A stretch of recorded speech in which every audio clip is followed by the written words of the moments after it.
everyone. So you're thinking about ditching Toronto for Ottawa. I get it. Half the price for twice the space sounds pretty amazing, right? But hold on. I've helped dozens of people make this move, and there are some things you need to know before you pull the trigger. Now, these two cities might only be a few hours apart, but the real estate market's completely different ballgame, and let's get into that. So first things first is the price difference isn't what you actually think it is. Okay, number one, the price difference, and yeah, it's huge. Toronto average is around 1.1 to 1.2 million, and Ottawa is more like 650 to 750K. That's basically half. You could sell your Toronto condo and buy a detached house with a backyard in Ottawa. Sounds like a no-brainer, right? Here's the reality check though. Your salary is probably dropping too, unless you're working remotely for a Toronto company or landing a government job. Ottawa salaries are generally lower. The cost of living is cheaper, sure, but you really need to actually run your numbers before you make the decision. And here's what nobody tells you: the markets move quite differently. Toronto, Toronto is a bit of a roller coaster, and I've always said this. Toronto always has big ups and big downs, right? Whereas Ottawa, way more stable. It's got great for peace of mind, but don't expect your house value to double in a few years like some Toronto places do. It's quite the difference, right? Bottom line, don't just look at the house price, look at your whole financial picture. Will you actually be better off or just differently off? Number two, we're talking about neighborhoods. This is where Toronto buyers mess up the most. And in Toronto, you know the drill. You got that downtown, the 416, the 905, right? Ottawa is completely different. It's split by the river and the canal. And the geography matters way more than you'd think. You've got the city core, way smaller and quieter than Toronto's downtown. We got trendy walkable areas like the Glebe, Westboro, and Hintonburg, some of my favorites. But think about, Queen West vibes, but on a smaller scale. But here's the kicker: Ottawa's suburbs are really suburban. Canada, Barhaven, and Orleans, these are far out. So you're not really popping out downtown for dinner. Most people do drive everywhere because the transit isn't the TTC. And the LRT exists, but it's had, let's just call it, some growing pains. Oh, and French. Ottawa is officially bilingual. Depending on your job, speaking French might be helpful or even mandatory. So keep that in mind. And if you're thinking about Gatineau across the river for even cheaper housing, you'll definitely want to be comfortable in French because they probably won't be speaking much English there. My advice: visit neighborhoods multiple times. Don't just pick the cheapest place. Pick the place that actually fits your lifestyle. And that's what I always say is, like, there's deals everywhere. A house deal can be one thing, but finding a place where you're gonna, enjoy your life, that's a different thing. So number three, we got how you actually buy a house. Number three, we got how you actually buy a house here.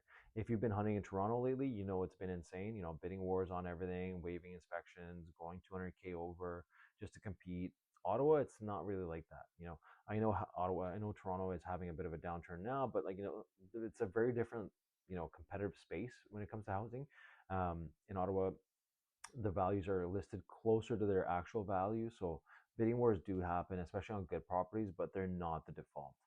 You can actually negotiate here. You can include conditions. You can breathe for a second before making a decision, which is honestly one of the better things about the housing market here. Is yes, like a really well-priced home that's top notch and has no issues will typically go quickly and sometimes in a bidding war, but not always. Now, that said, don't get too relaxed. Ottawa's market has been heating up with remote workers flooding in. Good houses in good areas still move fast. One more thing: if you're coming from a Toronto condo and buying a house here, remember, you're now responsible for everything. So snow removal, yard work, all of it. That's a real shift. So work with a local realtor, somebody that knows what you're getting yourself into.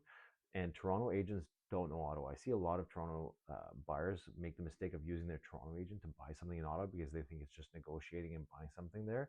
It's not. You need someone who knows which neighborhoods are up and coming, which streets flood, what a fair price actually is, where has the best parks, which amenities am I close to? And that's what an Ottawa expert will help you with. So number four, and be honest with yourself here, the lifestyle is completely different. Toronto is a world-class city. It's got every cuisine, major concerts, sports teams, things happening 24/7. Ottawa is not that. It's a government town. It's got charm, culture, great parks, amazing outdoor access, but it's much smaller, and quieter. There's way less happening after 10 p.m. So don't get me wrong, the Rideau Canal Gatineau Park, and all these festivals like Winterlude.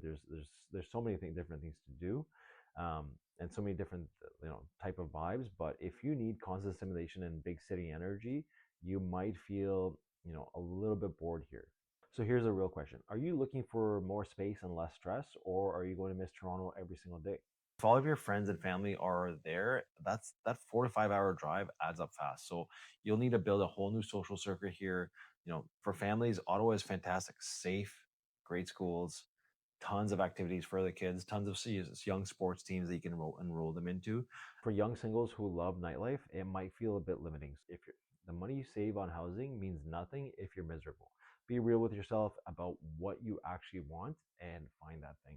And finally, number five, let's talk investment. A lot of Toronto buyers think they'll see the same crazy appreciation here. Well, they won't. Ottawa real estate is solid, but it's not Toronto. Why? Toronto is Canada's biggest city, limited land, massive immigration, finance, and tech hub, whereas Ottawa is the capital with a stable government job market, but it's smaller and has room to sprawl. That means steady, moderate growth, not explosive gains. And you know what? That's completely fine. If you're buying a home to live in and build equity slowly, it's perfect. But if you think you'll flip this house in, 2, 3, 4, 5 years and buy back in Toronto, run those numbers carefully because that could be a huge mistake.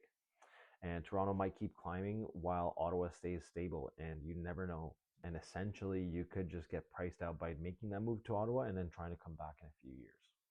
The dream scenario would be selling in Toronto, buying cash or with a tiny mortgage in Ottawa, and setting yourself up for years to come with financial freedom. Now that works, but only if you're staying long term. Think of Ottawa as buying a home first and an investment second. Adjust your expectations and you'll be much happier. All right, so let's wrap this up. Moving from Toronto to Ottawa can be amazing, more space, less money, less stress.